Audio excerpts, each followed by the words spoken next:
Welcome all the people from home or wherever you are, and thanks for coming into the streaming. Um, I'm going to introduce a couple of people who are going to help a little bit sometimes with question answering as we need to. Bill Ward, our general manager. Bruce Horn, our treasurer. And Shannon Turner, who organized all this and has kept me pretty much in line. And I'm Greg Jones, I'm president of the board. So, what we're going to go through a short presentation. I'm going to ask you, unlike the other ones, to kind of hold your questions to the end, because since we're streaming, it can get confusing with everybody where we are.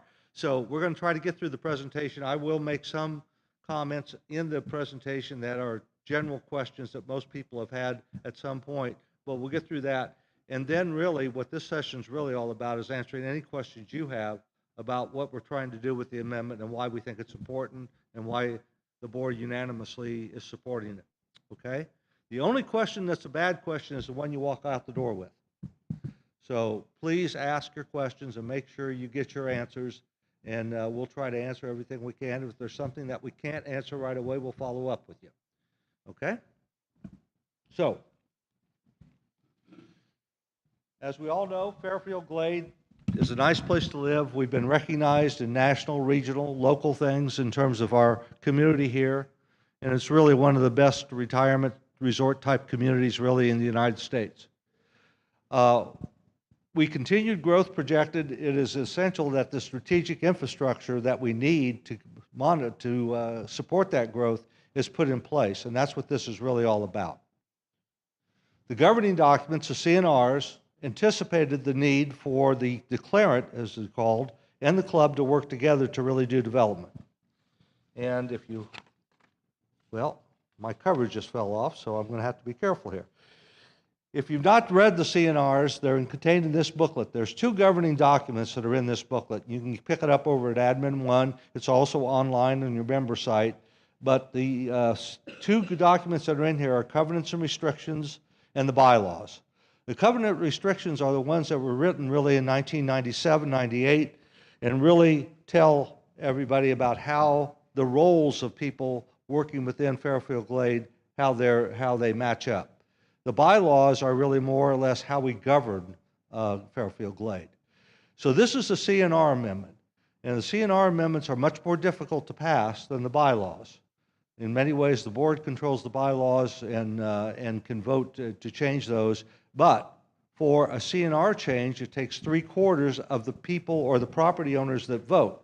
That's a pretty high threshold. So it's not just something that the people that put all these documents together thought should be a willy-nilly kind of thing. If you're changing the C&Rs or you're amending those, it should be a pretty important kind of issue, and this one is.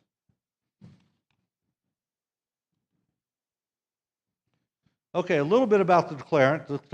The declarant is Tom Anderson. He took over as the declarant in 2017. He's done a lot of stuff here for us and with us, and obviously he is the developer really, and that's what the declarant really is the developer for Fairfield Glade. Okay, so what's this amendment all about? In its simplest form, what we're trying to do is have the declarant, the developer, have the same rights that the club already has. When the C&Rs were originally written, nobody wanted sewer. And so after some arguing and negotiation, the club said, well, we'll take sewer, but we want to make sure that we can get our money out.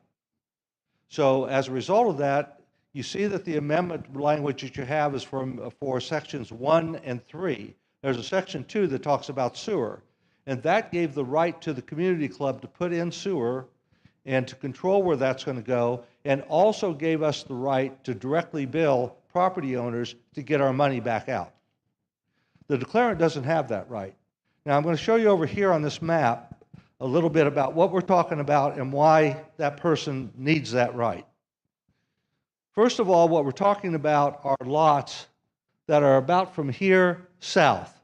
This down here is Wildwood Stables. This is not included in the discussion, okay? The board has not decided what to do with Wildwood Stables yet, so it's completely out of bounds for this discussion. These in here are the lots that we're mainly talking about, up and through here. Now, I'm going to take you up here. Those of you that are aware of like Hickory Ridge, Chesapeake Ridge, Chestnut Ridge and Maple Ridge, which are new roads, subdivisions that have been put in over the last 10 years. Chestnut Ridge came in about 3 years ago. This is where the declarant is working right now. Notice that that's just a big splotch of land, okay? So when the declarant goes in and develops an area like they did in Chestnut Ridge, Maple Ridge, Hickory Ridge, what the declarant does is goes in, puts all the infrastructure in first, and then goes and takes a look at that land and divides it into lots. So when you buy a lot in that area, all the infrastructure is wrapped into the cost of that. Down here, what happened is back in the late 70s, early 80s, lots were sold without any infrastructure. So there is no mechanism for anybody who's putting in that infrastructure to get their money back, which means that's one of the main reasons why that hasn't been developed there. And in working with the declarant, it's in the best interest of both him and the club in terms of why we want to develop that land. Now, to give you a little bit of information about who owns this land, okay, there are 4 major owners. The first one is Fairfield Glade Community Club. We own about 1,295 lots in this area. Now, the way we got those lots is basically because these lots were probably bought in the late 70s, early 80s, maybe a little bit later. But what's happening now is as mom and dad who bought the lot never retired or built on there, they've passed on, and now when the wills are open, surprise, surprise, you own land in Tennessee. And those people really had no intention to ever moving to Tennessee. They're usually the kids or relatives, and as a result, they don't want the land.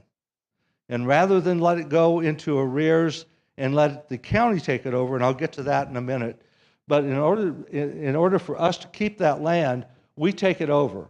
And the person has to be up to date on all their taxes and all their dues and everything like that, their assessments, and then they deed it to us, and they pay for that. So what we're really doing is giving them a mechanism to get out of the lot that we have. The second group that owns land here, or owns lots here, is Wyndham. And Wyndham was a former declarant, and they got a lot of lots. Because of that, they own about 1,295 lots. And as a result of that, they own those lots in here, and they're all color-coded. The third group that owns them are the county, and the county gets them because people don't pay their taxes, and there's about 883 of those lots there. And the final group are private owners, and that's about 4,000 of the people, of the lots that we have here. So altogether, you're talking about 8,000 lots, give or take some. Not all are what are called buildable lots. Matter of fact, a number of them you can't build on, and if you were asking about projections about how many we're talking about somewhere in probably around 6,000 lots that you could actually build on. So I want to go through this because this is important and gets at why we're really after this. On the lots that we own, they are non-earning assets, which we get or dues or anything else. As a matter of fact, we get the opportunity to pay taxes on them every year. So they actually cost us money to have. And we don't want to be in the real estate business. That's not the business Fairfield Glade is in. So as a result of that, we want out of that business, and we really want to have those turned into generating assets. Now, in Wyndham's case, they do pay assessments. So whether or not we're going back and forth here. Whether or not Wyndham gets them is really a different story because we get assessments from them no matter what happens. So as a result of that, they pay the full assessments, and what they do with the lot is up to them. The county lots, we don't get any assessments from them, nor do they do anything other than cost us as members of Cumberland are taxes. So we pay taxes just like everyone in the county because no one's paying taxes on those. So that's 883 lots. Although we're not getting assessments, we're also helping as in terms of paying for those taxes. Of course, the people that are in the private ownership of lots, they do pay assessments, but their assessments are about $52.65 a month because there's no sewer, there's no roads, there's nothing there, so you can't be charged as if you had a home there, okay? So those are the makeup of who owns the lots here. So let me ask here, is there anyone sitting in this room that where you live, you don't have a road, a house, water, and a sewer? No one raised their hands. If you're in that situation, you are not going to get charged one nickel of what we're talking about for this whole conversation. All we're talking about is the development of that land area that I told you, those lots, and the infrastructure that has to go along with it. So you will not get any charges for by this amendment if you say yes. Yeah.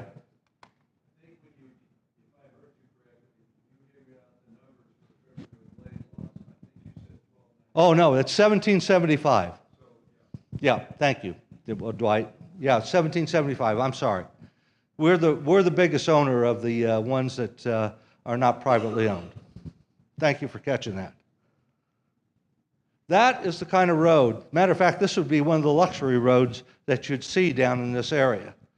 They were never really, there's nothing really been done. Matter of fact, I used to be on the lot committee, and all of these places have physical addresses because they registered the streets with the county but never built the actual streets. So you can get an address like 123 Main Street and go out there and you'll be out in the middle of the woods. Nothing around. Yet your GPS will tell you that's where 123 Main Street is. So that's the kind of thing we're talking about down here.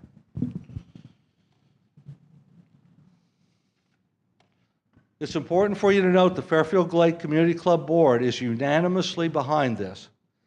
And we mean this in the way of what we call planned thoughtful growth. Now, a lot of people have asked the question, well, what does that mean? That does not mean that we're going to take over like a Pulte or some other major home builder to come in and knock out 400 homes in a year. What we're thinking is we would probably, we build about 125 homes a year, and we've been doing that regularly about for the last at least 10, 15 years that I could see. And what we're talking about here is maybe on a good day, we would do maybe an additional maybe 65 or 75 homes, not any more than that, because none of us are looking for that kind of builder that just comes in and builds a whole lot of tract homes. That's not why we moved here. I'll say on my personal reasons, and probably not the reason why you moved here either.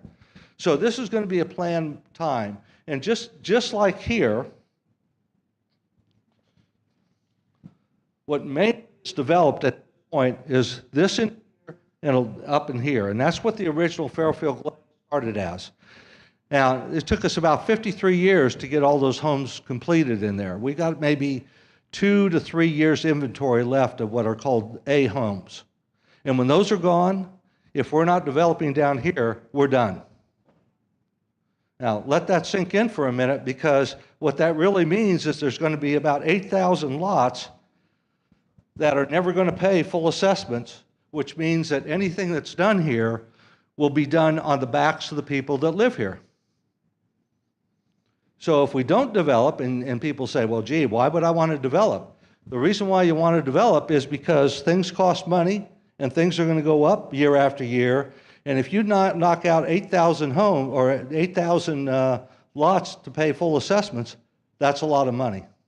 And we will have to pick up the tab. As a matter of fact, that was a philosophy that was here for a while. In that, I'll tell you, Druid's a good example of it. Druid Hills, when we did the first independent engineering assessment of that, we were looking to see could we possibly just renovate that building. Well, when we got in there, guess what? There was water in the walls. There was mold all over the place. We actually had a forest growing on the roof. It was impossible to redo that building. The only alternative we had was to tear it down. Now that building was about 53, 54 years old at the time. Most buildings that way, you would say they probably should be lasting 75 to 100 years or even maybe more if they were maintained. But they weren't maintained. And as a result of that, we're now having to build a new clubhouse because we were not taking care of the one we had. Now, the board 2 years ago did what we call a reserve study because we wanted to find out what the useful life should be for all of our assets. And what we did was we found what those look like, and now we have a plan going forward for the next 30 years of how to make sure that useful life stays, and we're maintaining the assets as opposed to running them till they drop and then building new. You wouldn't do that with your own home, and we don't think it's a good idea to do it with our assets either. So that's a big change. The other change that you might have heard about is what's called the amenity reserve fee. For a long time, what happened is the people that lived here were the ones that paid all the capital expenditures. For instance, the Racket Center is a good example of that, and Stonehenge Grill. All of that was done by the capital outlay of the members that lived here. And as a result of that, people would say, and they came to the board meetings and said it, and they were right. They would say, well, gee, I put in all this money for the capital expenditure to redo the Racket Center, and you know, Greg just moved in a week after all that was done, and he gets full use of that without any investment. So what the amenity reserve fee is to do is to buy into what you should have been able to pay for all the assets and all the amenities that we have here at Fairfield Glade. And that has been a very successful program. And what it's done is it's taken the onus off of the people that live here to pay all the capital expenditures for upgrades and for new buildings. If we had not done that at Druid, I'm afraid you'd be really afraid about what that building would cost each one of us. So we're trying to work on those areas and make them better. But this is a huge one. And if we have a miss down here from the standpoint that we don't develop there, it's highly unlikely anybody will ever develop down there because there's no way to get your money out of the infrastructure. Roads and sewer, well, sewer is a bad example because we get our money back, but roads, water, broadband, things like that cost money. And if there's not a way to get your money out of it, why would you ever do it? So, and I also would point out, who didn't you hear me say owns any land down in the area we're talking about? The declarant. He doesn't own any of that. It's owned by those 4 groups that I told you about. So, you know, a lot of people say, well, gee, this is only being done for the benefit of the declarant. That's just not true. Matter of fact, I would make a very strong case that the people that will be most positively impacted by this will be the community club. This is our growth engine for the future. And if it's not there, we're going to wind up paying for it. All right, as I said before, to approve this amendment, it takes 75% of the property owners that vote. Now, each property owner has 1 vote. Now, because Wyndham, I'll be real clear, because Wyndham owns 1,295 lots and they pay assessments on all those lots, they get 1,295 votes. Just like we have many people here that have more than 1 lot, and they get to vote each one of those properties. It's just that they happen to have a whole lot of them. All right, so what are some of the benefits? We'll go through this relatively quickly. Increased revenue. This is the reason why we're doing it. If we don't increase the revenue, then the base of homeowners or property owners right now that we have will be where it is. And we will not see a progression up of the C lots to what we call A lots. And that's very important to us. Right now, most of us sitting in this room probably pay about $123 a month. The people in those C lots pay $52.65 a month. That's a big difference. And we need that income if we're going to sustain the lifestyle that we live. I know people like Bill have told me this, and I didn't really recognize it when I first got on the board, but I sure recognize it now. In this business, and it appears to be true, you're either growing or you're dying. There's no in between. If you're not getting new members in and making your property and your amenities up to date to get more people, or not more people necessarily, but the class of people that are looking to move in these communities in now, then you're really going to be dying. And you don't have to go very far. You can go up to Renegade Mountain, for instance, and you'll see a situation where they didn't keep their golf course and their buildings and that type of thing up to date. And they're trying to come back now, but for a long time, nobody was buying up there. There was just, they pretty much had to close down. And that's not what we want down here. If you really want to see your property values go down, let all of our golf courses, let all of our buildings, let all of our trails, let all of our lakes, let all of those things go, and you will see a definite impact on your property values, and it won't be positive. So that's really the main reason why we're doing it from our perspective. It allows us also to do a lot more with long-term planning. We do have a 10-year capital plan, and by having this developed or starting to develop down there, it's going to give us a lot more flexibility. One of the things that the club has never done, to my knowledge, well, I shouldn't say that, so I won't say that. But the point is that the 10-year capital plan is out there. We presented it last July. We're following it right now, but we get a whole lot more flexibility if we can see this other development take off. Infrastructure improvements. We have a 10-year sewer plan, and we've been following that religiously as well. But at some point, we know that there's going to be some fairly expensive, systematic things that we're going to have to do to the wastewater system, like new ponds, dripping ponds, and that type of thing. And if we don't have the money to do that, then all of us are going to suffer, and we'll have to look at other alternatives. So again, it's all about the money, and I get that. And one of the things you should realize as a property owner here is that every dollar that we assess you, only 25% of that, or a quarter, can go to capital projects. The rest of it has to go to operations and maintenance. So our largest projects, like sewer, our largest projects, like Druid, our largest projects, like new pickleball courts, things like that, are all capital expenditures. They're not O&M. So we have to make sure that we generate enough capital to keep those things up to date. Increased property values, we believe, and I think there's a very strong case for it, that the property values will go up as we see more development, as we see more amenities, as we see a lot of things happening that'll be positive for our community. Increased builder opportunities. This is one that usually comes up. They say, well, you know, Tom Anderson not only is the declarant, but he's also the owner of Fairfield Glade Homes, which is a builder. Fairfield Glade Homes, for the last 10 to 15 years, has been building somewhere between 30 to 40 homes a year. So they're not even half of what we get right now. And they're not going to be half of what we're going to get if we increase the development either, because quite honestly, they're not going to have the crews. And we are going to see other builders, maybe some that are not here right now even, starting to come in here, because if you open up a development that over the course of time is going to be around 6,000 new lots that could be built on, that's something builders are really interested in, because now they have a good time frame and a lot of development they can do in one spot. And they don't have to keep moving their crews around, their supplies around, and equipment and everything like that. We probably, with new builders, we'll probably see different varieties.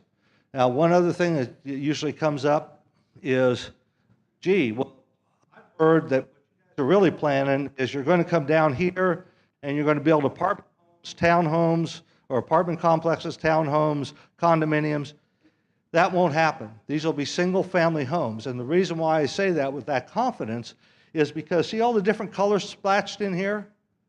That means there's different kinds of owners that own it. In order for you to do apartments or condominiums or something like that, you're going to need 50, 60, depending on the size of the condominium or apartment complex, all lots right in a row, and those just do not exist. So that's not going to happen. So all of these are already plotted as single-family homes with the county, and if you wanted to do something like a condominium or an apartment, you'd have to get the zoning laws changed, number one, and number two, you'd have to go pay for all of those lots to get replotted. That's not a small number. So those of you that are hearing that as a rumor, that's exactly what it is. I don't think that there'd be ever chance of being a condo or things like that down there. And this may be one that we don't care about much, but these people that have been sitting on these lots, especially the privately owned ones, they've been sitting on them for 40, 50, 60 years. And they've been promised when they were buying these lots that there's going to be development down here. And what happened was, and this is where you get a little bit of a history lesson here, is originally the guy who started Fairfield Glade, he was a graduate student working on his thesis, and his thesis was to do a business plan to actually put up communities like Fairfield Glade all the way from North Carolina all the way out to Colorado. Well, he succeeded in doing 4 of them. There's 2 in Colorado, 1 here, and 1 out in Colorado, or 2 in North Carolina, I should say. But what happened was, that's when money was pretty free, and he could get money, and he used that money to put in all the infrastructure up in here, where we still are building. Now, and like I said, we only got about 2 or 3 year inventory of lots there left to build on. So he started all this. He never got the infrastructure down here. He pulled out and sold the business to, I think it was 4 of his friends. And they eventually, because what happened, this was built in the mid-'80s, and those of us that are old enough to remember were in banking at the time, what happened was all the savings and loans were in trouble because they were required to pull in all their loans, or a lot of them. This guy's was one of them, and he couldn't pay the bill, so he went bankrupt, or they went bankrupt, I should say. So what was left is all this was all set, ready to go. All this down here didn't exist. It just is as you pretty much see it today. Now, the big thing about that is that that's when our that's when our C&Rs and bylaws came in, and a judge oversaw that and basically made a lot of decisions based on attorneys' recommendations of what to do. And that's why we got the C&Rs that we have today, and we got the bylaws that we have today, and we have the condition that we have today, and we also got where we were in terms of the sewer for us. Now, the one thing they did do at that point, and another suit that was filed a little bit later, is they gave people a one-time opportunity to trade a lot down here for a lot up here. And about 200 people took them up on that. So it wasn't wildly popular. These people still thought, well, gee, we're still going to get that development down there at some time, and I'm not in a hurry because I'm not ready to retire. Now, all of a sudden, it's been 50 years later, and they still haven't gotten the development they were promised.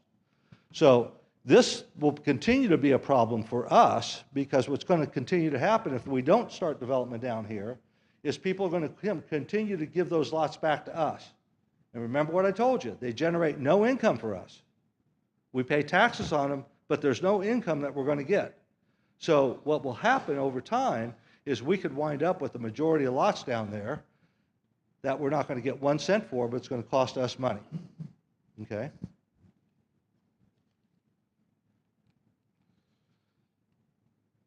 And the big thing here is I really want to get across to you that we're really talking about planned and thoughtful growth here. We're not looking at putting 300 or 400, 500 homes in there a year. We're looking somewhere around 65 to 75, which will allow us to grow with the club. Now, one of the first things I think we'll do, if we get the amendment passed, is we'll do what's called a land use plan. And what a land use plan is, it takes a look at your whole community, not just the part we're developing, but the whole community, and takes a look at, well, in the future, if you're going to develop all this, what does it need to look like? And that gets you into issues like, well, how are we going to provide emergency services? What about fire and things like that? What about police services? What about other amenities? What about common land? What about parks and recreation? What about trails? All of that. And as a result of that, that's really what we're going to try to bring in, not try, we're going to bring in professionals to help us look at that and say, looking 20, 30 years out, this is what you might be looking at. So that we'll have a plan that we can execute against to try to do the things that we need to do for the whole area, not just one part of it. Now, the other thing that I want to make sure you understand too, when I talk about there only being about maybe 2 to 3 years of inventory of A lots here, that means you're built out. So if you're not developing here or in this area here, you're done. Your membership dues are not going to change. You're going to start getting more and more lots that you're going to get back. And it never really got to be to this point until we're now only about 2 or 3 years out in inventory. Without that, we are done. So that's a big point here, and I want to make sure everyone understands it. Okay. Voting opens on May 27th and runs through June 21st. We are doing this voting just pretty much the same way we do board elections from the standpoint of the mechanism. So you'll get an electronic vote. If you don't want to vote electronically, there will be instructions in there how to get a hold of the company, and you get a paper vote. You can do proxies. All of that stuff will still be there. So this is what we're talking about here. Okay, now what we're going to have to do here is, Shannon, you got your sneakers on, because when you ask a question, we're going to have to make sure you talk into the microphone so the people that are streaming can understand what the question is. Okay? Questions? Short sprint. Test. Just a real clarification, first of all, before I ask my question. So you made the point here that Mr. Anderson doesn't own any of these lots, correct? Mm-hmm. And I don't know why, since I've been here 18 years, I still mix up Wyndham with Fairfield Glade Homes, okay? Yeah, well, so, that's because they used to be one and the same. Right, yeah, the name was Fairfield, that messed it up there.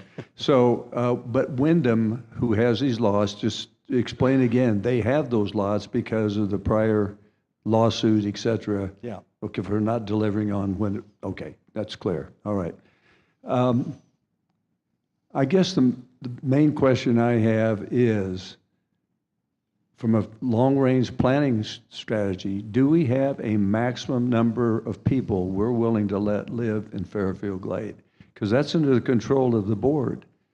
And just because we got lots doesn't mean it's good for us to sell them all. Because you made the point, certainly in one of these previous presentations, I think, that, well, if we don't get these lots sold and we don't have people coming in, we're not going to raise the capital that will actually allow us to build more buildings that we need, more tennis courts, more pickleball courts, everything. So I'd like to know, what is our strategy? Is it really just to, if we could sell every lot there, we would be happy? Is that our plan? Well, first of all, let's dissect that, because there are about 4 or 5 questions actually in that, Dwight. Number one is, we won't build on all these lots. That's where you got to start. Maybe 6,000 of them of the 8,000 are going to be what are called buildable lots. I know if you've lived here long enough and you've driven around a little bit, you see hills, and you take a look at some areas where they're not built at, and you can take a look at slopes that are like this. Those are probably never going to be built on. Even though they're owned, because a number of people own them for what they call membership lots. And what that allows them to do is they buy something, really cheap, like maybe $100 or a little bit more, and what that allows them to do is play our courses and use our amenities for the price of a member, because they are a member. Now, they pay a reduced assessment because they're on C lots that aren't being developed, and they do, so there's about, we roughly think there's going to be about 2,000 lots that won't be buildable. Number two, the strategy is we would grow with this. Just the same way this took us 53 years to fill in, this is going to be at least another 50. So it's not going to be something that's going to happen overnight. It's going to be planned, and we're going to look at it on an ongoing basis to see, okay, have we done enough? Are we doing too much? What's the strain on our amenities? That's what the land use plan will tell us as well. So the land use plan will tell us a lot of what the roadmap is going to look like. Now, whether or not it all ever gets built out, that will be future boards to answer, because goodness knows I have enough problems trying to figure out what I'm going to do next year, let alone 50 years from now.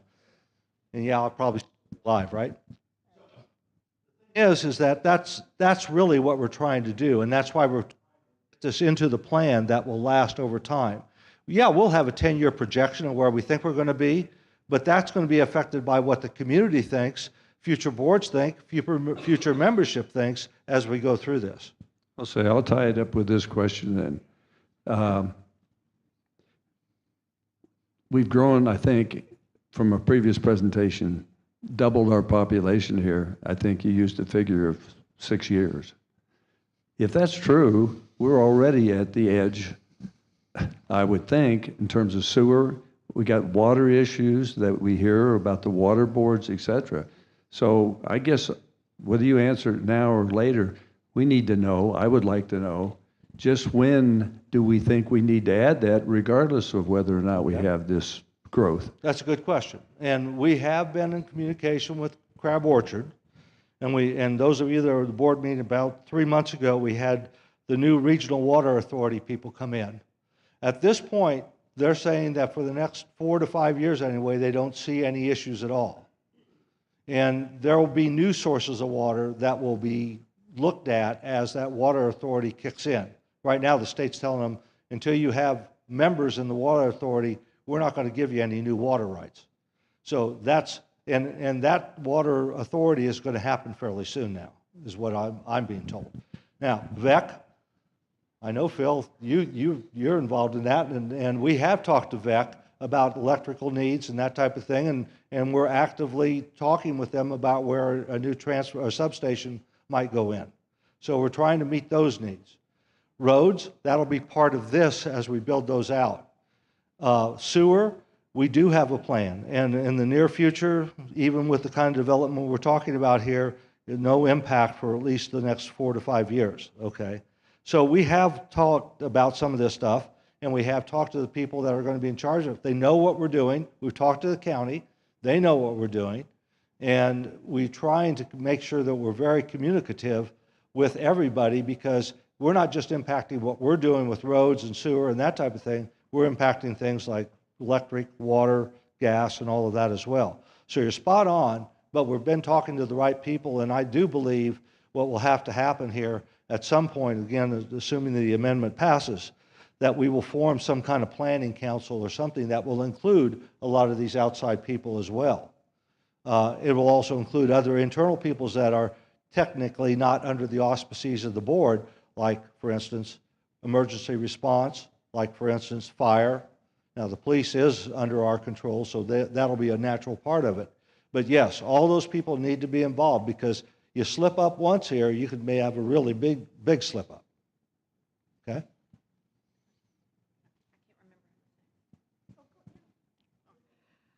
I know we're talking about A lots and C lots, but what are B lots? Oh, okay. And where do they fall into this plan? All right. Well, B lots, what you got down here are mainly C lots. And C lots are just dirt. That's all they are. A B lot is when you have a road. An A lot is when you have a road and water. Okay? So when you get to an A, you're what's called a construction-ready lot. A B lot is kind of in between. And a C lot is, you better get working, because you're not doing anything with this thing, okay? So if we were to build up the B lots before we started on a C plan, what would that do for us? You'd run out of inventory pretty quick. This whole area is pretty much built out. There's not a whole lot, whether they be in there to do much for the next maybe 3 or 4 years with that. That's about it. And I know Tom Anderson is going to sit on his butt for the next 10 years if this doesn't get passed. Where would he plan on building after this? Oh, well, that's easy. He owns all this land up here. He owns it over here. That's where he'll build. And he'll build pretty much like he's doing in Chestnut Ridge and Maple Ridge, is what I've heard.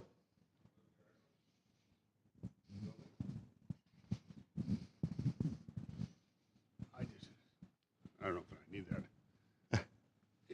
What kind of homes is he building up in those areas? I mean, I think our concern, Well, they're higher end homes. okay, so they're not just tract homes, they all look alike. No, they're all custom. And you're not going to be allowed that here? No, our intention is not to do any of the tract home building. It's to keep the community pretty much as it is and the look and the feel. That's why a lot of us came here. We don't want to give that up. Okay, well, that's one of my concerns. Yeah. And it's a legitimate concern. I'd be concerned about it if I sit in that seat. It seems to me that we're putting the cart before the horse when it comes to doing a concerted study of infrastructure issues. You said that in the next, 10 years, you're going to be taking a look at that. If we go ahead and vote yes on this without knowing what the plans are for the infrastructure, that makes me very, very uncomfortable. As far as traffic studies, already Peavine is getting very, very backed up. Then you suddenly are putting in all these extra feeder roads. You're talking about, you did talk about sewer issues. My concern is that we should be doing that study before we're thrown into Well, a vote it's where kind we're of the- saying, yeah, go ahead and build all of It's a this. good question, but it's kind of the chicken and the egg. You go out to Crab Orchard or you go to VEC and say, hey, we got this plan, and we're going to execute it. Let's sit down and plan what it's going to look like. Number one, that's going to cost them money. And the first question they're going to ask you is, get your amendment passed. Because until you tell me you got that, you got nothing.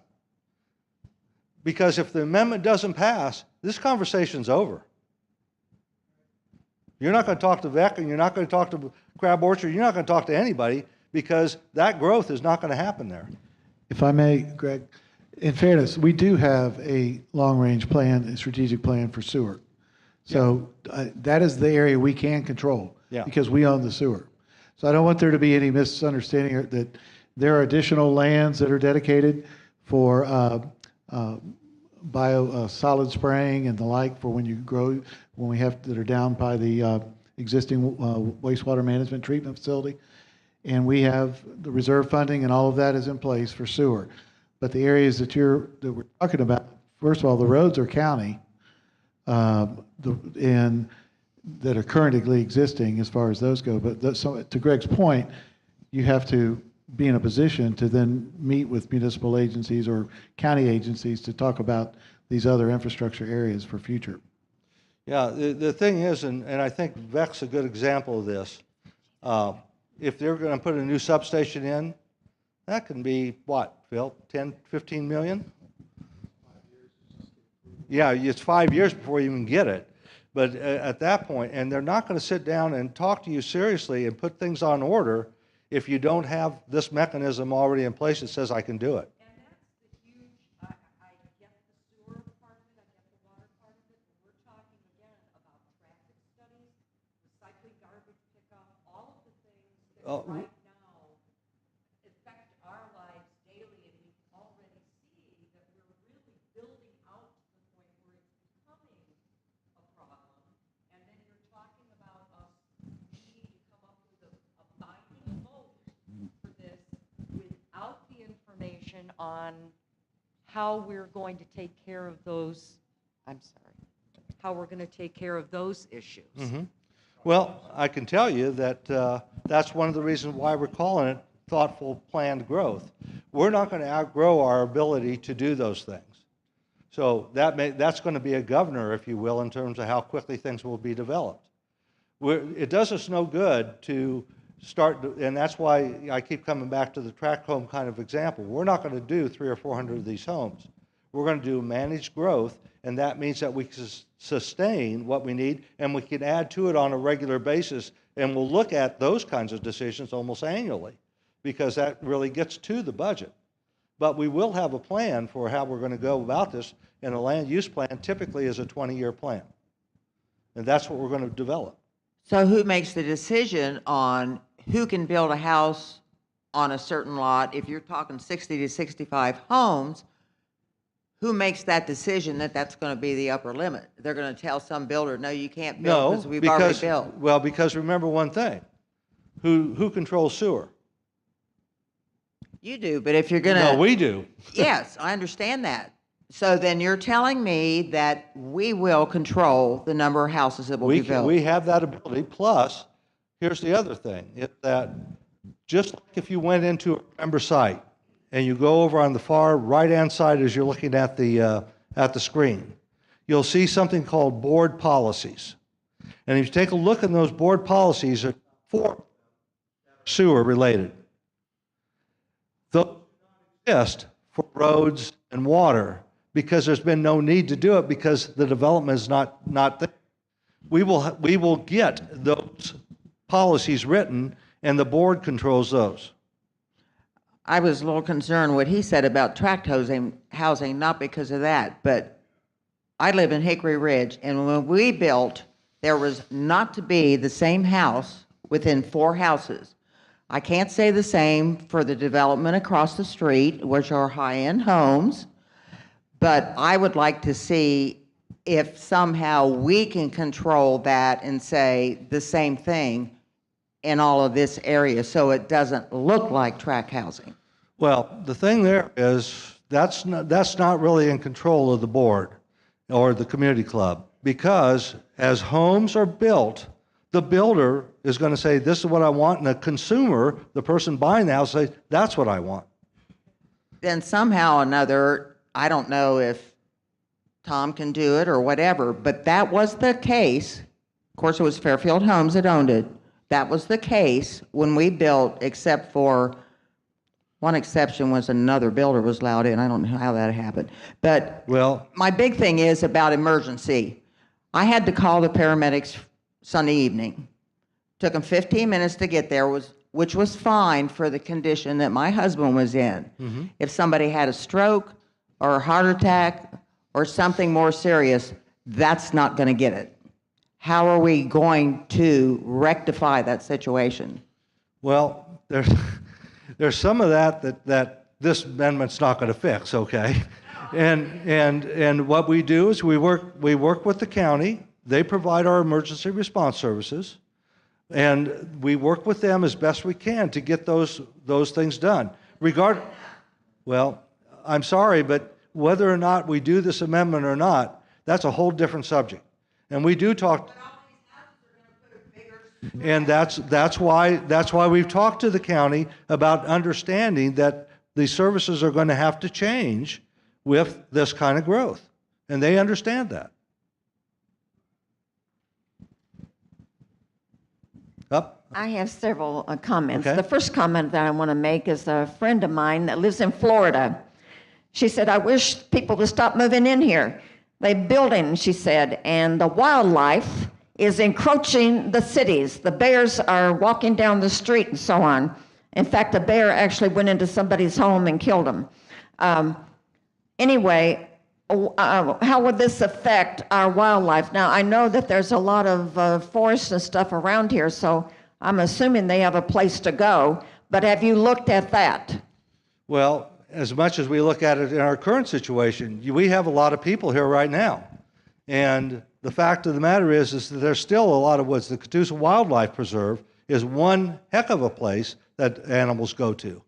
And yes, we will. That's what the land use plan is going to tell us as well, because it's going to tell us where we should have common land. It's going to tell us where we should keep open areas. It will tell us all those kinds of things. What we're not trying to do, and I know some of the places in Florida you're probably talking about, but you go into most of those communities and it's just house after house after house after house after house. Most of us did not come here to have that kind of community. We came here because we like the nature.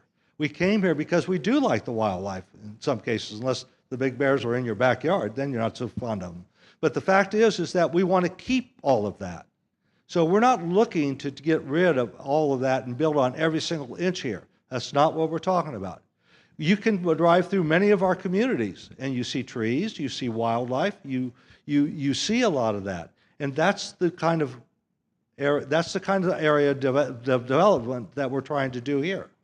So no, it's not going to just be house after house after house. Okay, another question. And also, I should point one other thing, is for every new home that's built here, they still have to go through our inspections, and they have to meet our ACC policies.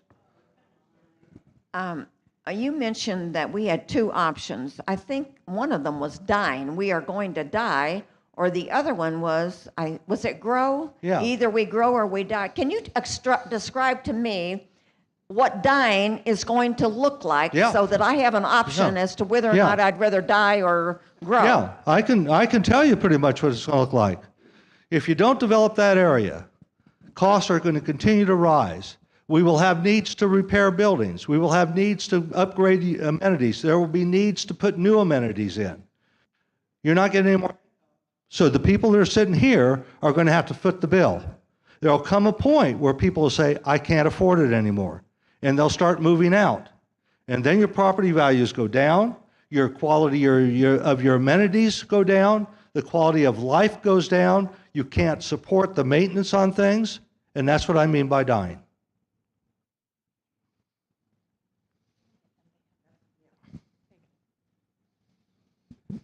I'm curious, of the 25% that goes for lot assessments goes into capital, how much does that equal a year? How much right now is in the capital fund? And what will the new building over in Druid, how will that impact the capital fund? Well, that we have last now? month, and you can see it on the member site, there was a whole presentation on Druid, how we're going to use the funds and how we're going to finance it and all of that. And the whole financial picture of Druid was there. So I would have you go in and take a look at that. On July 27th, we presented the capital plan of last year. Go in there and take a look at that presentation. It outlines all of the things that we're planning on spending money on and where the money's coming from. Okay.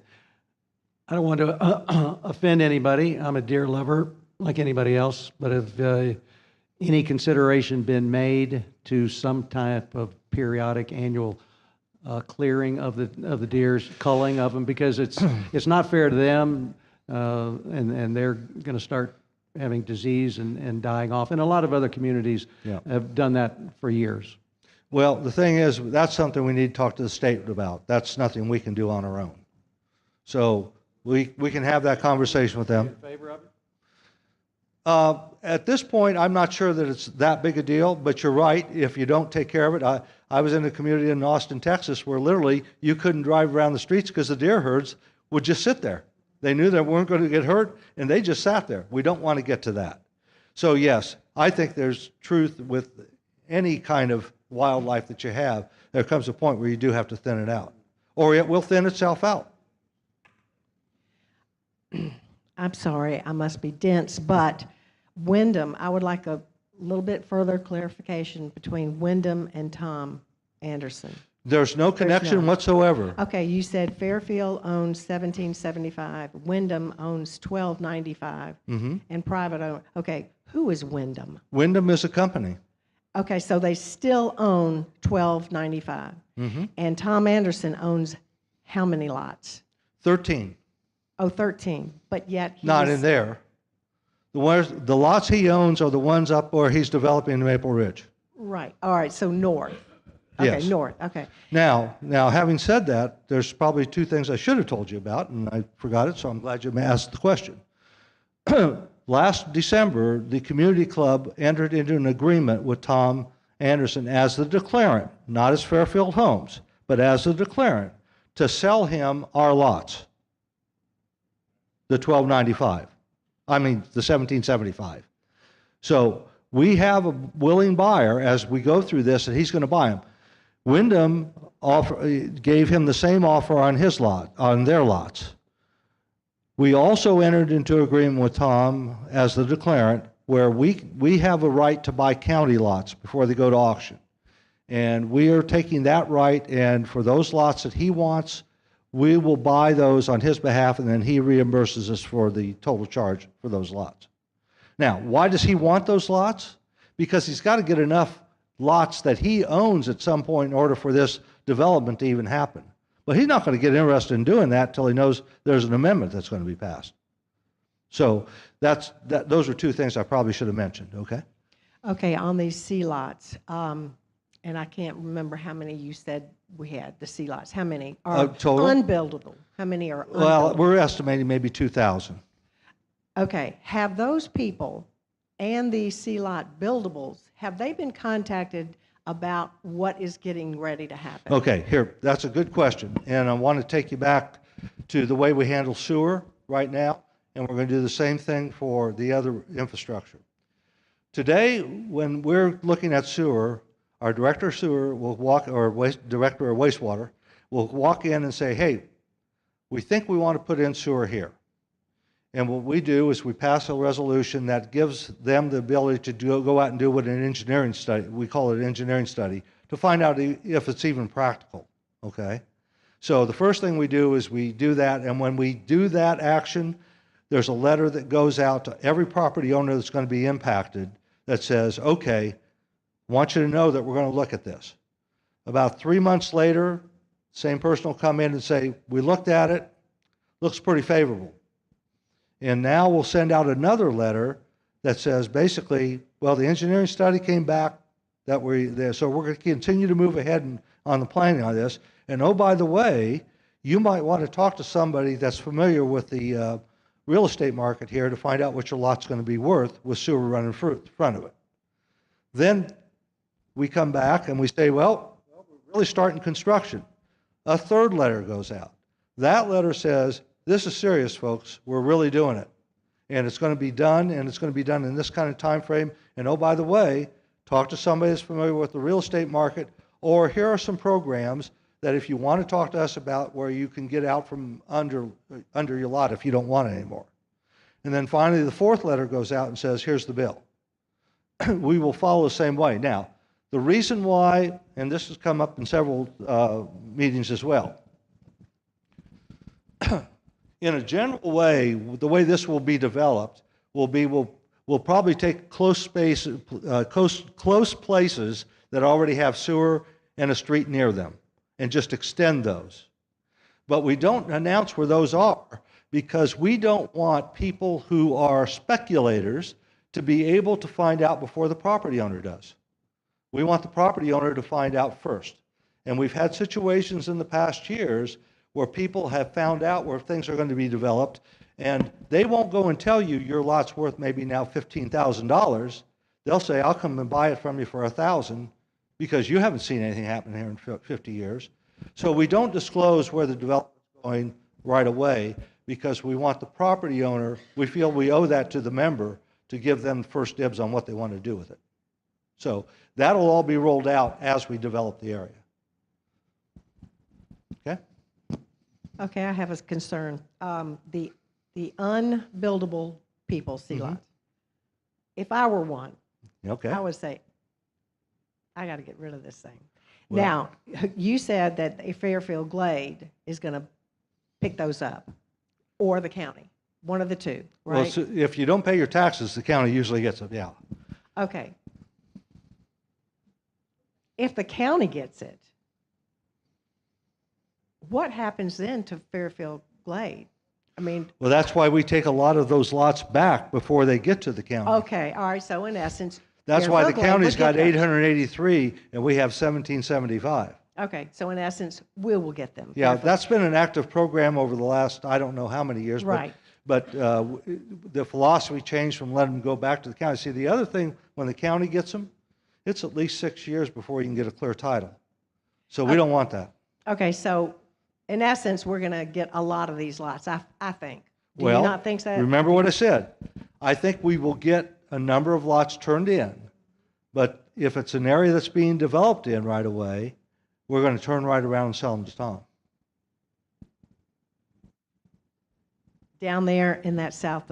Yeah. Okay, so in essence, now Tom is going to have, you probably, not 13 lots, but he is going to own a bunch down there in the Well, south. he will never, well, I shouldn't say that. Never is a long time.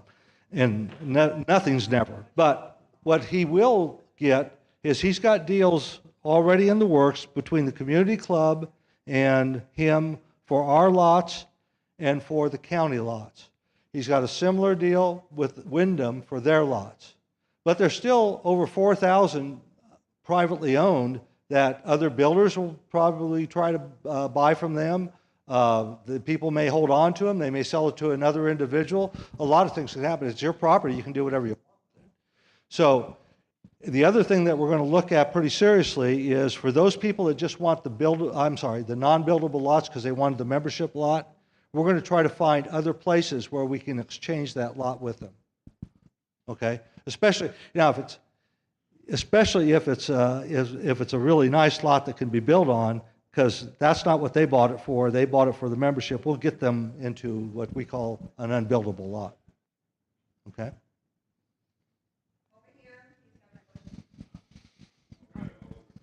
They were first. Here. Okay, I'm a little confused. Okay? Doing rough numbers in my head, you have an agreement with Tom to sell about 4,000 lots. No. Well, total. 17, 800? No, 17, we only 800, control 1,200. 17 and 800. Wyndham's Wyndham deal, I has don't an know what agreement. that is. Okay. I just been All told right. that he's got one. Well, between the club's lots and Wyndham's lots, that's about 4,000 lots. You already have, or somebody already has an agreement with Tom to buy. Then what is it that we're voting for? Well, because he can buy the lot. If the infrastructure doesn't get there, he's never going to execute the buy. So we're voting for the infrastructure? Yeah, absolutely. We're not voting for the sale, approving the sale of the lots? No. Oh, I don't think that was clear. You're giving the declarant the same right that we have on sewer to directly bill for the infrastructure he puts in. Yes, that's it. That he would have the same right that because when Greg gave the brief history lesson, when there was the bankruptcy settlement, and the judge awarded the community club the right to lien to collect for the capital outlay for sewer, because the members, the residents, don't have that capital, and they would have the right to collect on people that default. This is and at that time, it was not contemplated giving that same right to the declarant because there were so many lots. They had overextended, overbuilt, and then when the notes were called, all of these A-lots in the north were out there readily available. So there was no, and the declarant owned those properties.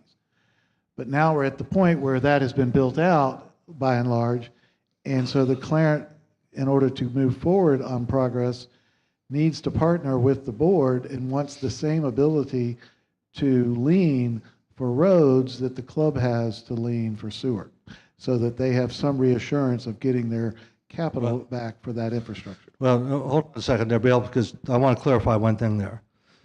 What we didn't give the declarant, if you take a look in the C&Rs, as the community club, we are allowed to put liens on property without going to court.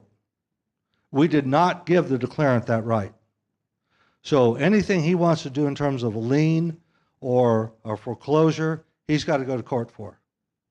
He's not got the same rights that we have as a club. All right? Okay, on this paper right here, it says, if you're currently a resident of a home, you will not be affected by That's this. right. How could having to buy new trash trucks, how could the recycle center, the leaf center, wouldn't that affect all of us? That's not the amendment. The amendment is strictly to give the But declarant. it's going to affect us in the long run. We're going to have to pay for all Well, that. but you're going to have a bigger population splitting it too.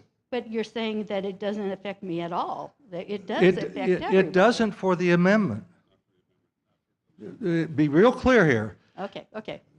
My other thing is, you cannot tell me that a lot is unbuildable.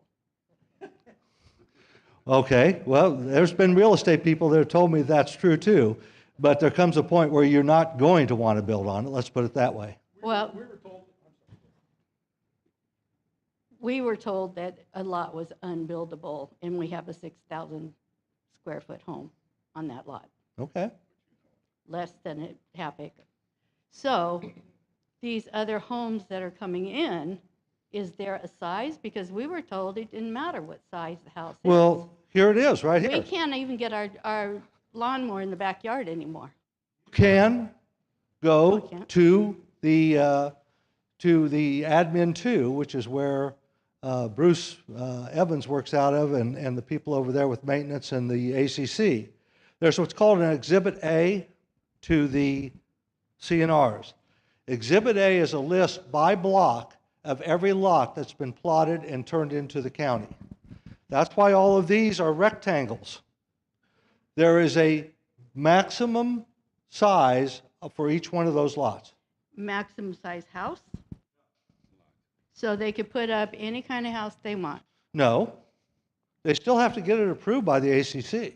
The ACC approved the $6,000 or the 6,000 square foot home. Well, I can't go through that because I don't know what the lot size was, what was approved for that lot. We have lot sizes range everything from 800 square feet all the way up to 2,500 square feet.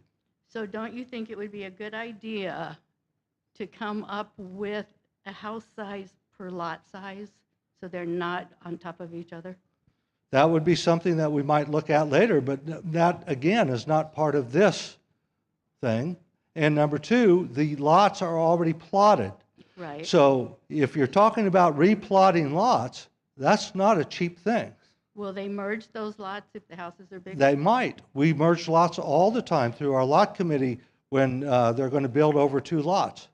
But you got to have the 2 lots next to each other.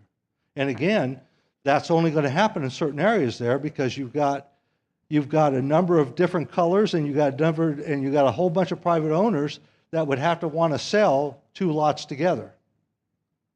See what I'm saying? And that may or may not be an easy thing to do. Yeah, it comes back again, what we keep talking about, these tract homes. How many homes or lots you looking at selling to Anderson? And the reason I ask that is because... Well, it'll be something less than 1,775. Okay, but 500?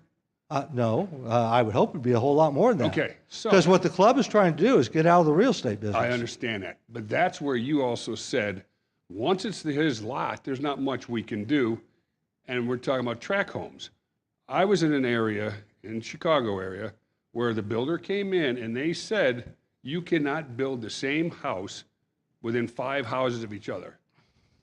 And you just said, well, if somebody buys a lot, wants this, then it's up to the builder. It would actually be up to the board to allow him to do that or not. We don't have that control right now. I know, and that's why I think that's what we're talking about to vote for. That's not not the role of the board. That's the role of the declarant. But now you have to follow our policies and our standards. But the board in Fairfield Glade Community Club cannot dictate and say you must build in this manner, other than following our standards and our. But isn't some of your standards not to have tract homes? Well. That's what I think that's what a lot of us are concerned about. Well, if you give it to Anderson, and he builds 5 of the same houses up and down the block because I come in and say, I want the same thing as she has. And you say then that it's not up to you? Well, all I can tell you is take a look at Fairfield Glade as it stands today.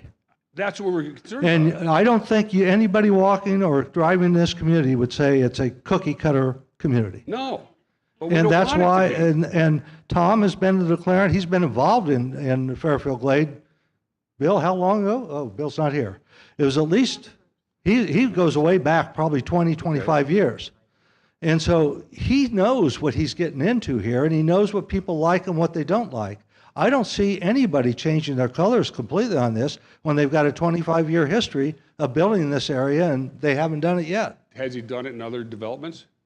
What do you mean? Well, like you said he's got, I mean, I'm fairly new here, so I don't know some of these drive up to Hickory Ridge, drive up to Maple Ridge. Well, Maple Ridge is a bad one because he just started that one. But Chestnut Ridge.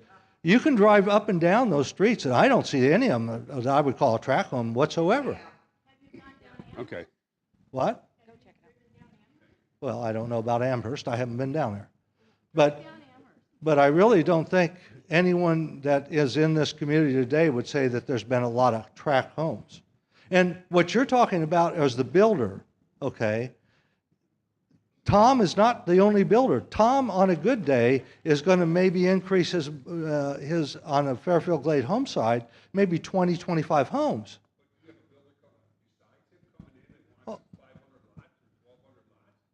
Well, he's gonna either have to buy those from Tom or buy them from individuals. And last time I checked, a property owner has the right to do with what they want to with their property. We can't dictate that. What you're describing right now could happen today. Greg, back to me. Yeah. Okay, Dwight. Let's talk to brass tacks. I want to understand. Okay. I think if I've just heard this, there's a possibility, or Tom has the right to purchase our lots in this area, Wyndham's lots, and the county's, if he wants to do it. And there's things in the works where he might have that capability. So the minute he buys those are his votes. No.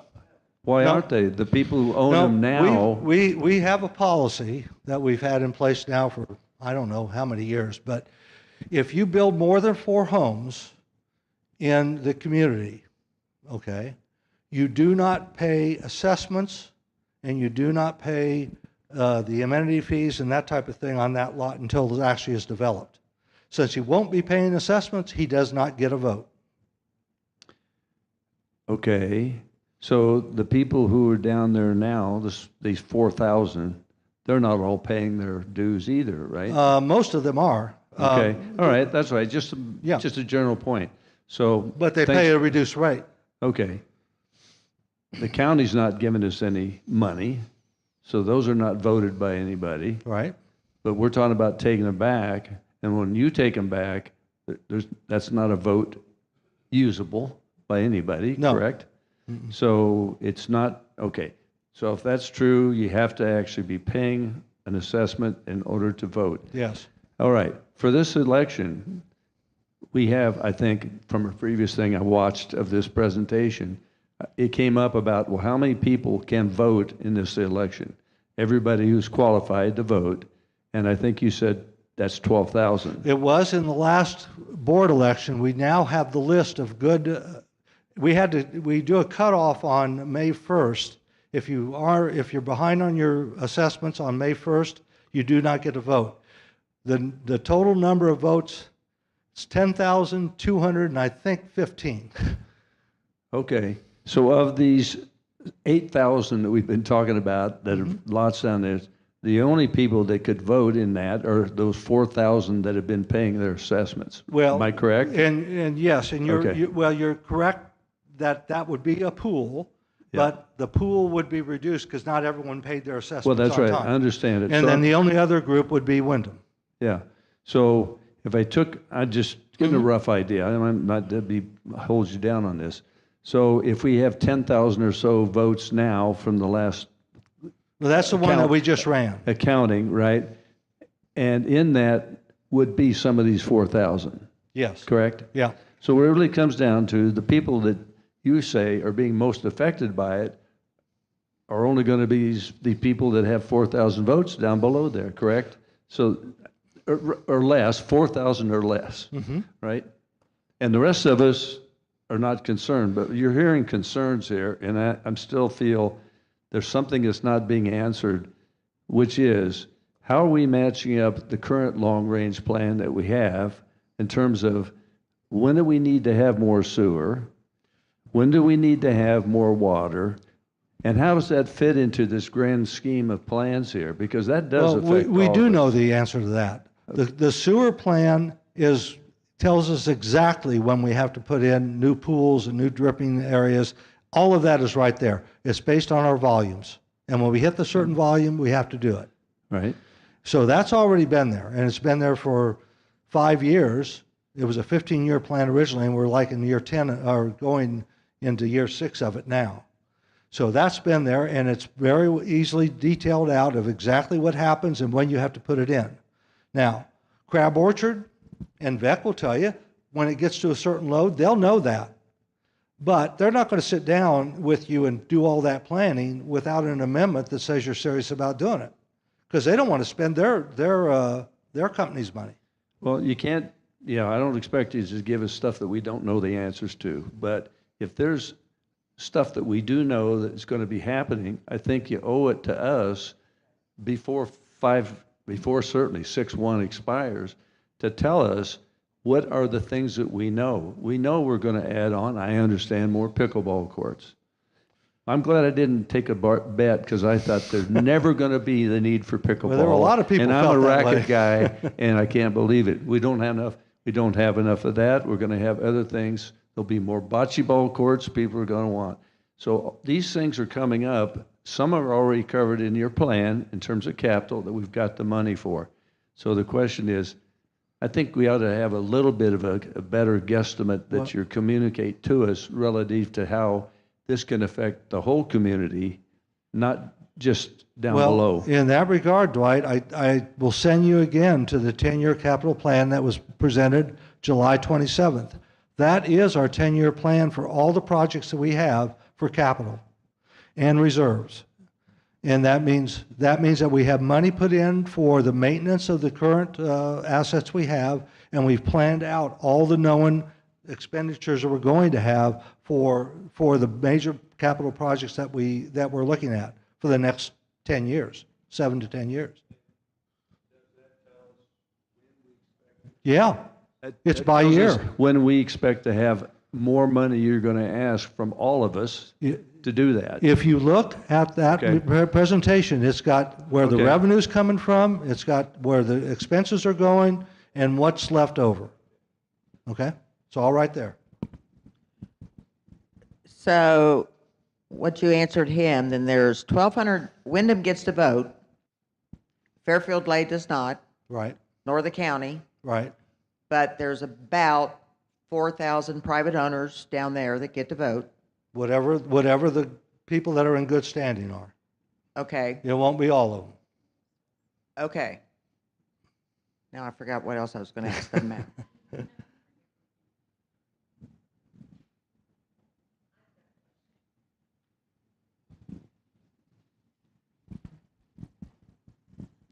My question is kind of a comment first. Sure. And then, okay, when you guys said that new buyers have to actually kind of buy into this community, actually, in reality, that burden falls upon the seller in a way, because if the seller is having a hard time selling his house, that may be negotiated, and the seller may have to lose money in the transaction.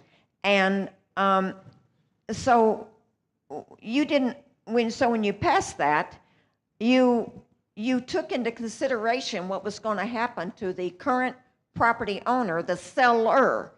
And looking at what's happening in our country with the lower generation, the people in our generation may have had a pretty good income, but a lot of people in this new generation, they don't have the same opportunities.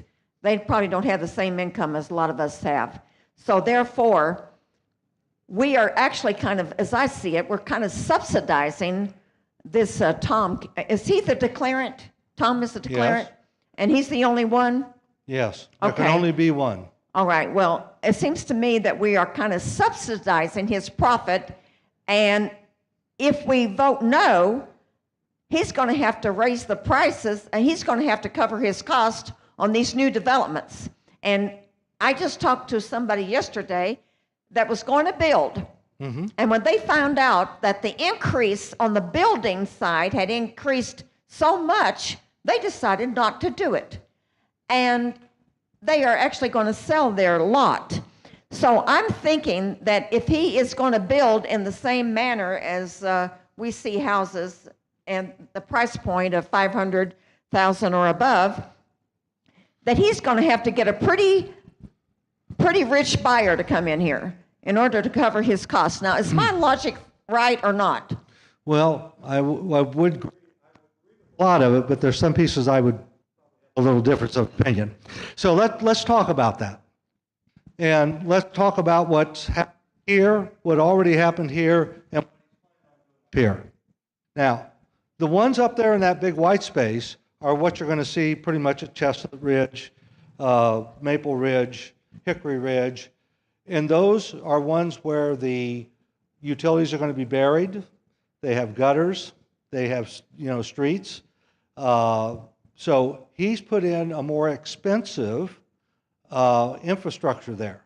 Now, where he gets that money back to him, because he can get it back to him, is when he subdivides that area into lots, he puts the price of all that infrastructure, however he wants to do it, into the price of the lot. So when you buy the lot to build on, and usually you build the lot, or you buy the lot and the construction of it, you're paying for all that infrastructure in the price of that house. Now, that's not what he's got planned for down here. Down here, look, it's going to be a lot like the is already down in that area. You're going to have overline electric. You're not going to have gutters. You're probably not going to have sidewalks because he understands that there's going to be a cost associated with that. And if it gets too high, the price points will be too high and people won't buy. Now, I can't project to you what's going to happen. I mean, probably if you read some of the real estate stuff, the thing that's impacting prices of homes more than anything else right now is the interest rate you're being charged for a mortgage. And, I don't know what yours is, but mine's a lot lower than what it is today, what the rates are. And so I'm not looking to sell because I can't get the same deal. But all of that has to be factored in. And the price points down here, I believe, he will try to keep competitive, and they'll be a far cry from what they are up in here. That's, I think, his plan. And that's also the kind of plan that he would suggest, I think, that other builders that are going to be in that area will be doing. So I can't speak for him, and I really don't know what his overall plan is, but I really don't see where we're subsidizing him 1 cent. I really don't. I mean, what are we subsidizing him on?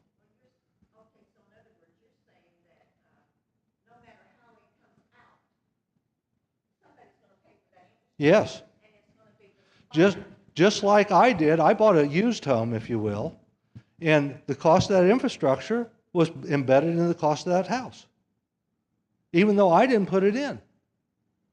Well, so in that case, why does he even need this then? Because he can't get the infrastructure into the lot. Remember how I said developers come up here, they put in the infrastructure, then they divide it, put the cost of the infrastructure in the lot. The lots are already sold here. He can't put it into the lot. The only way he can put it into anything is if he directly bills those people for the infrastructure that he's providing. And that's the big difference about where we were 50 years ago with those lots and where we are today.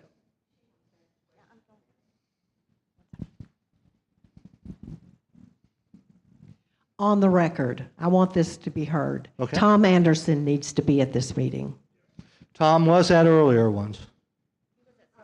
Well, this one is streaming to the whole community. He should have been here. Well, there is a section on the member website where he talks about a lot of this. So I would suggest you go there and watch that video.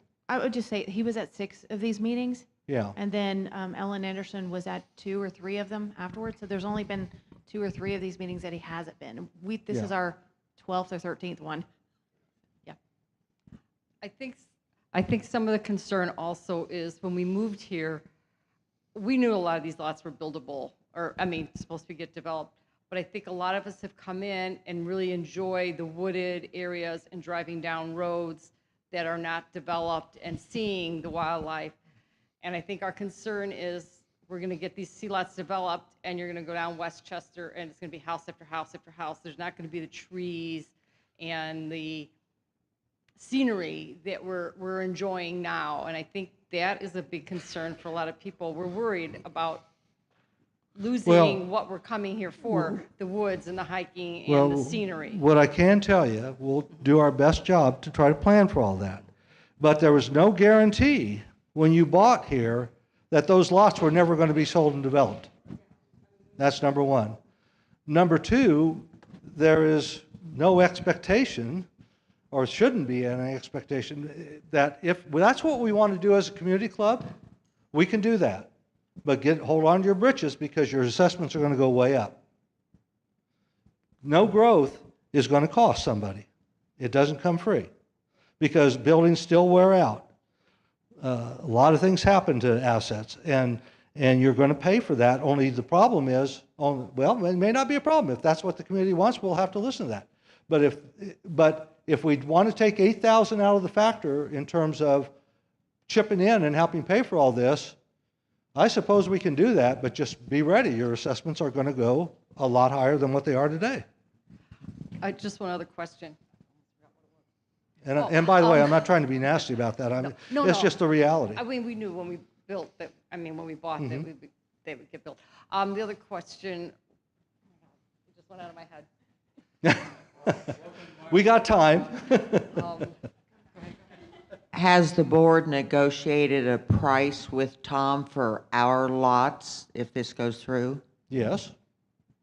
Will we know what that is in any fashion? We are going to charge him $1,000 a lot. That's what we sell them for today. Just a quick one more. You said if we don't pass this proposal, then the south side will never get developed. But couldn't you come back in about 3, 5, 10 years and bring another proposal to get this developed? Well, the proposal's always going to hang around exactly what the question is right now. If somebody cannot get the money out that they sink in for infrastructure, which for that whole area is going to be millions and millions and millions of dollars, nobody's going to do it. So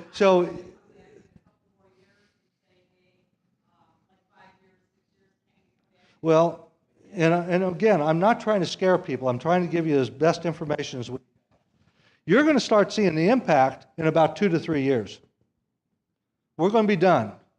And then everything that's going to go up, because we're going to have inflation, we're going to have people that want pay increases, we're going to have things that go wrong, and we're going to have to pay for them. Just be ready, because that's a no-growth policy, and you don't start this up in 5 or 6 months.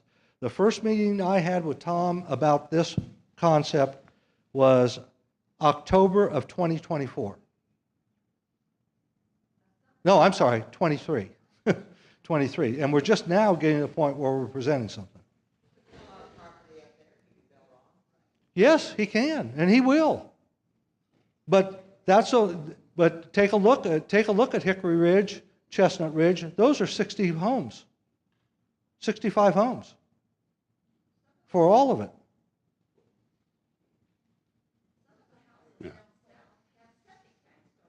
Well, what the plan is here is that for these areas, as we develop them, we're going to put our sewer in. Yes, we do that already. We did all those projects this year.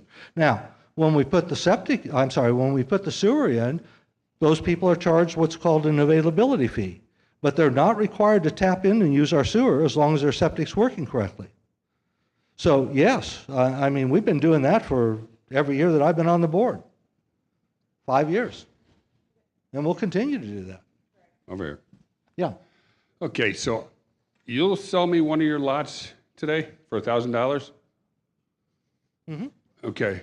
Is that my total cost? No. Right now? Okay. What would be my total cost if I wanted to? I don't know, but you're not going to buy those lots in that area because it's an exclusive right that Tom has for that area. But you have other lots that are still available. Okay. Mm-hmm. And it's still for $1,000. Yeah. And that's my total cost? No. Okay. You're going to have to pay closing costs. You're going to have to pay assessments. You're going to have to pay. That's what I was getting to. Is he going to have to pay that $5,000 for every one of those lots? No, because like any other builder, and we do this for any builder that does 3 or more homes a year here. Okay.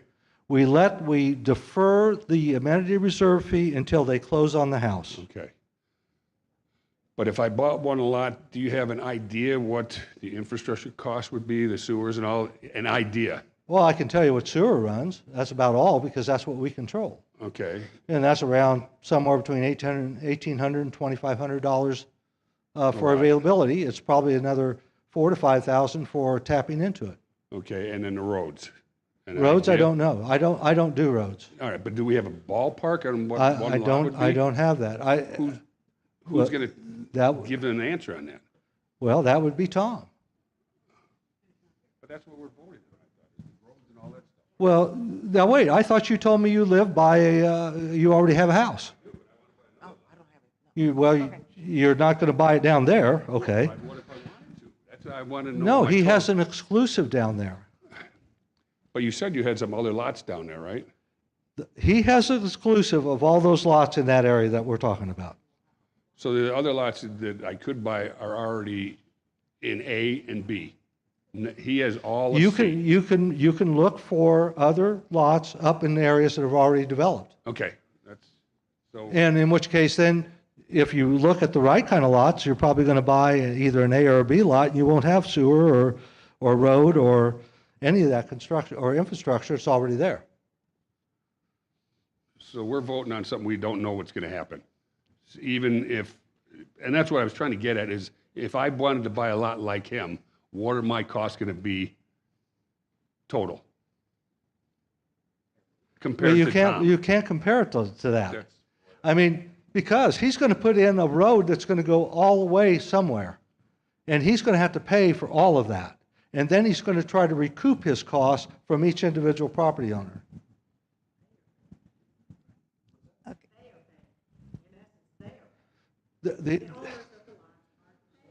Well, yeah, Okay.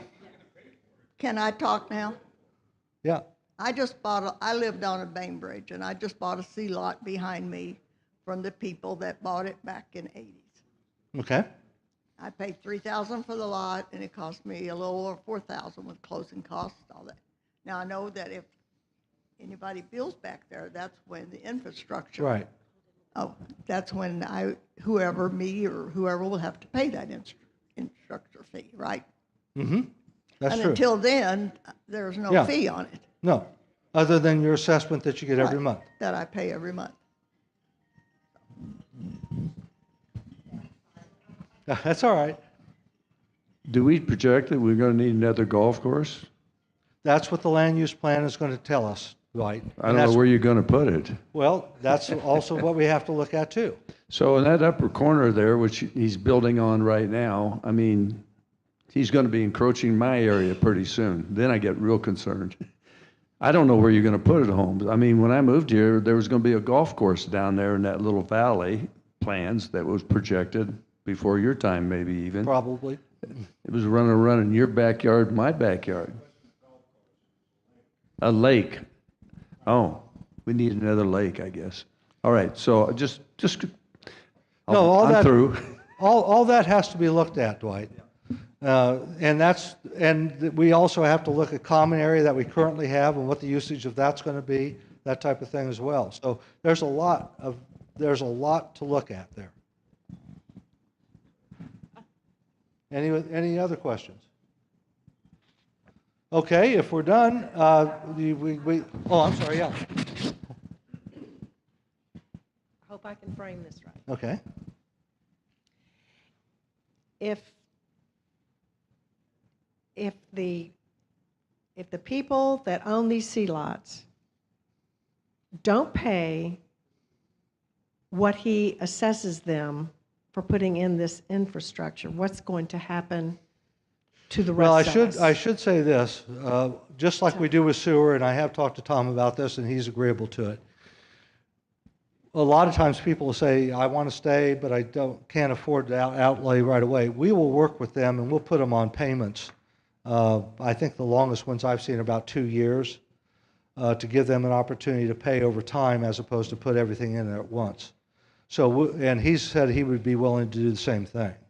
So the idea is not to try to chase people out, is try to work with them and come up with a situation that both parties can live with, and have them pay what they can and get it paid over some period of time. Okay, I'm a worst case scenario thinker. Mm-hmm. What if that falls apart? What if we can't find anybody that is going to pay Tom whatever he needs to develop this area? Well, then some nasty things are going to happen to those property owners. Okay, worst case. everybody down there says, no, we can't afford that. Well, first of all, we have enough experience to know that that's not going to be the case. We have experience all the time where we're putting in sewer and people say they don't want it. But you've got some nasty choices individually if you say, I'm not going to pay you. Because that's when we do have the right to put liens. We do have the right to foreclose. We have those rights as a community club. Now, we don't like to use them because we're trying to help people be able to stay where they want. But if people don't pay, at some point you got to call them out on it and say, you owe us, you're not paying, we're going to have to take some legal action. Oh, that brings up another thing. Okay, what if people do not pay their amenities right now? All you do is to put a lien. Is that correct? Amenity reserve fee? No. If you don't pay your dues, if anybody doesn't pay their dues, you can put a lien. Right, your assessment. We can do that, yes. Just a lien. You don't fine them or anything? No. Well, depending on the reason that we put the lien on. That's a whole... that's really a very bad case.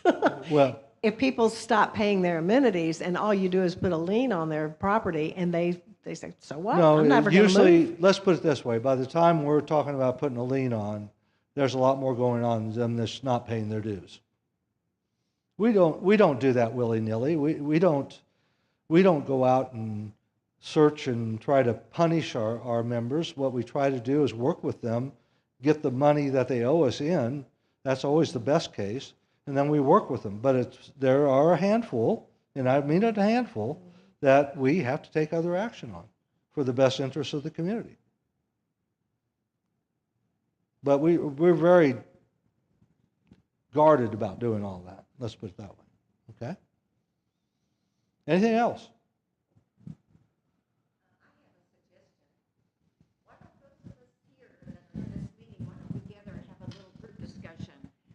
To digest everything, before you leave, why don't we all gather around here and talk about this? That's fine.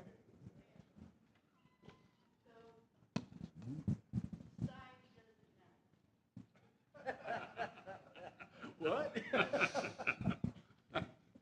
I'm serious. What was your question? Size doesn't matter. They can have a little quarter-acre lot, and it doesn't matter what size they put on, what size house. Well, there are some practical limits. I mean, that you can, Do they have to be permitted through the ACC? They have to fit. They have to fit our new construction packages, and they have to pass inspections. They have to do all those kinds of things. But as long as they're building to our standards and our policies, and they pass their inspections, yeah. They can build what they want to build there. So they can build this big and high and corner to corner. Well, I hear that a lot, but I have heard maybe about 2 or 3 homes where that seems to be a problem from some people. But I don't hear thousands of them. I don't hear hundreds of them. I don't even hear tens of them. So people. I'm one of them. Okay. So you've met one. Well, people. We can't even get our lawnmower in the backyard now. And you build it that way? No, we bought our house. Oh. They're building on both sides of it. Oh. Our house was built in '81. Okay. Very nice house. But the ACC has let them go from corner to corner, so we can't Well, there even are easement standards that are there, and there's ones for